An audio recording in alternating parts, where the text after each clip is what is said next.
ओम नमः शिवाय। ओम श्री गुरु माताय नमः। ओम श्री गणेशाय नमः। प्यारे मेरे भाई और बहन, आज का मंत्र जो है, जैसे किसी ने किया है, करा दिया है या करवा दिया है या अनायास नज़र और टोना लग गया है। देखिए, कोई पढ़ करके नहीं आता है। नज़र टोने के मामले में कोई पढ़ा नहीं होता है। किसी को कोई चीज़ अच्छी लग जाए, किसी का कोई चेहरा अच्छा लग जाए, किसी का खान पियन अच्छा लग जाए, किसी के कपड़े अच्छे लग जाए, तो कुछ ऐसे लोग होते हैं जो अंतरात्मा से ईर्ष्यालु होते हैं और उनकी हाय जो है बहुत बुरी होती है। इसलिए जातक पर इसका प्रभाव पड़ जाता है। आज इसी विधि विधान को लेकर के मैंने एक छोटा सा मंत्र देने का प्रयास किया है। कृपया आप लोग ध्यान दें। और इस तरह की चीज़ें मैं इसलिए डालता हूँ कि जैसे माना कि आपसे नहीं बन पा रहा है, नहीं समझ में आ रहा है, आप किसी दूसरे के पास गए, पता चला कि वो 150-200 किलोमीटर दूरी पर है। जाओगे, आने जाने का खर्चा होगा, ठहरने का भी खर्चा होगा, खाने पीने का खर्चा होगा, 5 दिन लगता है, 10 दिन लगता है। तो नाजायज़ ये खर्चा जो है आपका, हमारा प्रयास ये है कि स्वयं इतना जागृत हो जाओ, स्वयं इस योग्य बन जाओ कि कहीं भागने टूटने की ज़रूरत आपको न पड़े। आप अपनी समस्या का निदान अपने हाथ स्वयं कर लें। मैं इसलिए इस तरह के मंत्र डालता हूँ। आप लोगों को नहीं अच्छा लगता तो मेरी कोई बात नहीं है, लेकिन मैं जनता के कल्याण और हित के लिए मैं प्रयासरत हूँ। मेरा और कोई अभिप्राय नहीं। अगर आपसे हो सके तो इस मंत्र को एक बार करके देखो। विधान कोई विशेष लंबा नहीं, याद कर लो, 108 बार मंत्र का जाप कर लो, 108 आहुति दे दो, लेकिन याद हो जाएगा तब। किताब से देखकर काम नहीं चलेगा। ध्यान दीजिएगा इस बात पर। जो कहते कंठाग्र, कंठ से बाड़ी फूटकर अग्रभाग तुम्हारी जिह्वा पर आवे, वो प्रभावकारी है। अन्यथा आपकी जो समझ हो आप उसका अर्थ लगाइए। मैं आपके ऊपर कोई आक्षेप नहीं लगाता हूँ, आप अपनी मर्जी के मालिक। अब मैं आपको मंत्र भी बता दे रहा हूँ। उदना देवी सुदना गेल, सुदना देवी कहाँ गेल, केकरे गेल, 125 लाख विद्या गुण लिखे गेल, से गुण सिख के का गेल, से गुण सिख के का केले। ध्यान दीजिएगा इस बात पर। भूत के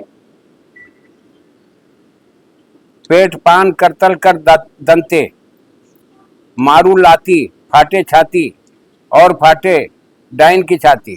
डाइन के गुण हमसे खुले, हमसे न खुले तो हमारे गुरु से खुले। दुहाई ईश्वर महादेव गौरा पार्वती नैना योगिनी कामरू कामाख्या की।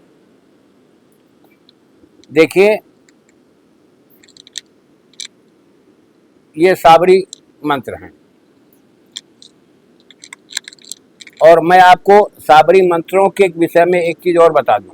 ये डिस्क्रिप्शन में मैंने डाल दिया है, देख लीजिएगा। मंत्र बिल्कुल सही पड़ा है। हमारे कहने में थोड़ा सा अटपट हो सकता है, मैं इसी वक्त आकर के बैठा हूँ, देर हो रही थी इसलिए मैं वीडियो बनाने लगा, डाल दिया है। लेकिन मंत्र और विधि आपको दे चुका हूँ, डिस्क्रिप्शन में आप वहाँ से ले लीजिएगा। साबरी विद्या की जो महत्व है इसको समझिए। देखिए, साबरी विद्या में नाथ संप्रदाय के मंत्र अलग पाओगे, जितने भट्टरी के मंत्र होंगे वो अलग किस्म के होंगे थोड़ा सा, गोरखनाथ जी के अलग होंगे, नवनाथों के जो मंत्र होंगे वो अलग होंगे, जो सिद्धों के मंत्र होंगे वो अलग होंगे, कुछ सिद्ध पुरुषों के मंत्र होंगे वो अलग होंगे। इनकी सबकी परिभाषा परिपाटी सब चेंज होती जाती है, और जिस परिपाटी का आपको ज्ञान नहीं होगा तो मंत्र आपका फेल होता जाएगा। अपनी मर्जी से। मैं कोई मंत्र नहीं डालता हूं, मैं कोई मंत्र बनाने का विशेषज्ञ नहीं हूं। अब रही बात ये कि जैसे बहुत से ग्रंथ ऐसे आते हैं, लेकिन अगर तुम्हारा 200, 250, 300 वर्ष पुराना पांडुलिपि है, उससे आप निकाल लो मंत्र, कहीं भागने की जरूरत नहीं। जो विधान हो आप उस पर ध्यान दीजिए, तो आपको मंत्र अच्छे से अच्छे साधकों के मंत्र मिलेंगे।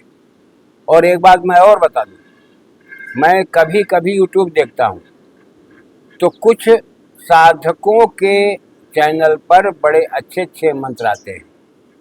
अब रही बात ये, तुम कितना विश्वास करके कर पाते हो या ना कर पाते हो, ये तुम्हारी मर्जी पर, तुम्हारी इच्छा पर, तुम्हारी बुद्धि बल पर निर्भर करता है।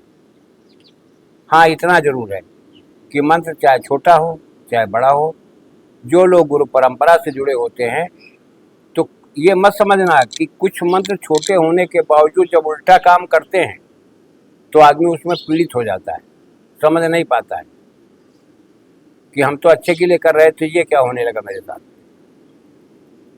तो इस बात को समझने के लिए किसी योग्य व्यक्ति की मार्गदर्शन में आपका मंत्र विद्या का क्रम चलाना आवश्यक है, क्योंकि छोटी छोटी त्रुटियों पर आप ध्यान नहीं देंगे। और वो साधक जो होते हैं बहुत बारीक चीज़ों पर ध्यान देते हैं। जैसे हर जगह पर लिखा होता है कि मंत्र को कंठाग्र करो, तो कंठ से तो बाणी फूकती है, लेकिन अग्रभाग जिह्वा है।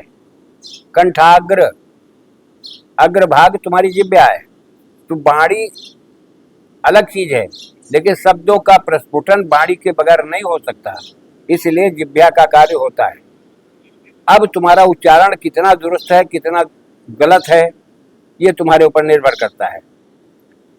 छोटे छोटे विधान है, मात्र 101 108 बार मंत्र को जाप करके पहले कंठाग्र कर लो, याद कर लो, और उसके बाद में आप 108 आहुति डाल दो, मंत्र तुम्हारा सिद्ध हो गया।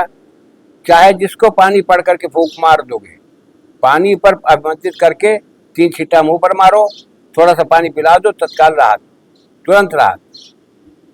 सामने बिठा करके थोड़ी सी विभूति ले लो अपने हवन कुंड से और 9 बार फूंक मार दो विभूति पर, माथे पर तिलक लगा दो, तुरंत कल्याण।